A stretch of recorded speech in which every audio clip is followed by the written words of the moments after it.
Taste the Daily. Taste the Daily. ಸ್ವಾಮಿ ಸ್ಟೇಡಿಯಂನಲ್ಲಿ ಮತ್ತೆ IPL match ನಡೆಯುತ್ತಾ ಬೆಂಗಳೂರಿನಲ್ಲಿ DCM DK ಶಿವಕುಮಾರ್ ಈ ವಿಚಾರವಾಗಿ ಪ್ರತಿಕ್ರಿಯೆಯನ್ನು ಕೊಟ್ಟಿದ್ದಾರೆ. ಎಲ್ಲೋ ಒಂದು ಕಡೆ ಪಂದ್ಯವನ್ನು ಬೆಂಗಳೂರಿನಿಂದ ಹೊರಗೋಗದಂತೆ ಹಿಡಿದಿಟ್ಟುಕೊಳ್ಳುವ ಪ್ರಯತ್ನ ಸರ್ಕಾರದಿಂದಲೂ ಕೂಡ ನಡೀತಾ ಇದೆ ಅನ್ನೋದು ಇಲ್ಲಿ ಅರ್ಥವಾಗುತ್ತೆ. ಪರಮೇಶ್ವರ್ ನೋಡಿಕೊಳ್ತಾರೆ, KCA ಅವರನ್ನ ಭೇಟಿಯಾಗಿ ಮಾತುಕತೆ ನಡೆಸ್ತಾರೆ. ಚಿನ್ನಸ್ವಾಮಿ ಕಾಲು ತುಳಿತದ ಬಗ್ಗೆ ನ್ಯಾಯಮೂರ್ತಿ ಮೈಖಲ್ ಖುನಾ ಅವರ ರಿಪೋರ್ಟ್ ಇದೆ. ಬೆಂಗಳೂರಿನಿಂದ ಪಂದ್ಯಗಳು ಬೇರೆಡೆ ಹೋಗೋದು ಬೇಡ, ಎಲ್ಲವೂ ಕೂಡ ಪರಮೇಶ್ವರ್ ನೋಡಿಕೊಳ್ತಾರೆ ಅಂತ ಹೇಳಿ DCM DK ಶಿವಕುಮಾರ್ ಹೇಳಿದ್ದಾರೆ. ಅಲ್ಲಿಗೆ RCB ವಿಜಯೋತ್ಸವದ ಸಂದರ್ಭದಲ್ಲಿ ನಡೆದ ಕಾಲು ತುಳಿತದ ನಂತರದಲ್ಲಿ IPL ಮ್ಯಾಚ್ಗಳು ಯಾವುದು ಕೂಡ ನಡೆದಿಲ್ಲ. ಈಗ IPL ಮ್ಯಾಚ್ಗಳು ನಡೆಯುತ್ತೆ ಅಂತ ಹೇಳಿದ್ರೆ ಅದಕ್ಕೆ ಹೌದು ಅನ್ನುವ ರೀತಿಯಲ್ಲಿ ಉತ್ತರ ಸಿಕ್ಕಿದೆ.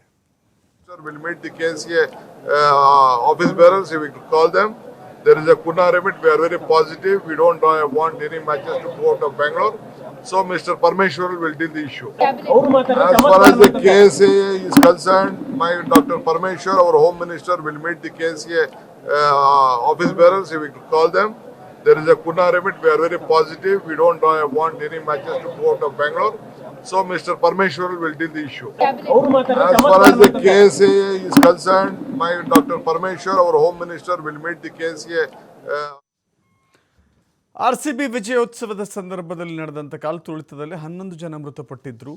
ಭದ್ರತಾ ಲೋಪ, ಆಯೋಜನೆಯ ಅಚಾತುರ್ಯತೆ, ಸಂಸ್ಥೆಗಳ ನಡುವಿನ ಹೊಂದಾಣಿಕೆಯ ಕೊರತೆ, ಹೀಗೆ ಅನೇಕ ವಿಚಾರಗಳಲ್ಲಿದ್ವು.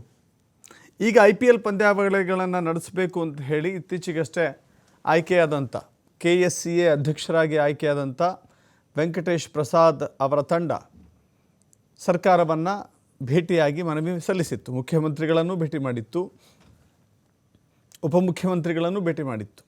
ಭೇಟಿ ಮಾಡಿದ ನಂತರದಲ್ಲಿ ಮನವಿಯನ್ನು ಸಲ್ಲಿಸಿತ್ತು. ಬೆಂಗಳೂರಿನ ಚಿನ್ನಸ್ವಾಮಿ ಸ್ಟೇಡಿಯಂನಲ್ಲಿ ಅಂತಾರಾಷ್ಟ್ರೀಯ ಮಟ್ಟದ IPL ಪಂದ್ಯಾವಳಿಗಳನ್ನು ಆಯೋಜನೆ ಮಾಡಬೇಕು ಅಂತ ಹೇಳಿ. ಸೊ ಈ ಕಾರಣದಿಂದಾಗಿ IPL ಪಂದ್ಯಗಳನ್ನು ಆಯೋಜನೆ ಮಾಡಬೇಕಾದ್ರೆ ಕೆಲವಷ್ಟು ಸಿದ್ಧತೆಗಳಾಗಬೇಕಾಗತ್ತೆ. ಹಿಂದಿನ ಪ್ರಮಾದಗಳನ್ನು ಮರೆತು ಹೊಸ ರೀತಿಯ ಬದಲಾವಣೆಗಳನ್ನು ತರಬೇಕಾಗತ್ತೆ. ಅದೆಲ್ಲವನ್ನು ಕೂಡ ಪರಮೇಶ್ವರ್ ನೋಡಿಕೊಳ್ತಾರೆ ಅಂತ ಹೇಳುವುದರ ಮೂಲಕ ಮತ್ತೊಂದು ಮಾತನ್ನು ಹೇಳಿದ್ದಾರೆ. ಬೆಂಗಳೂರಿನಿಂದ ಹೊರ ಹೋಗೋದು ಬೇಡ ಪಂದ್ಯಗಳು ಅಂತ ಹೇಳಿ. ಅಲ್ಲಿಗೆ ಸ್ಪಷ್ಟವಾಗಿ ಬೆಂಗಳೂರಿನಲ್ಲಿಯೇ ಎಲ್ಲ ರೀತಿಯ ಪಂದ್ಯಾವಳಿಗಳು ನಡೆಯುತ್ತೆ ಅಂತ ಕಾಣಿಸುತ್ತೆ.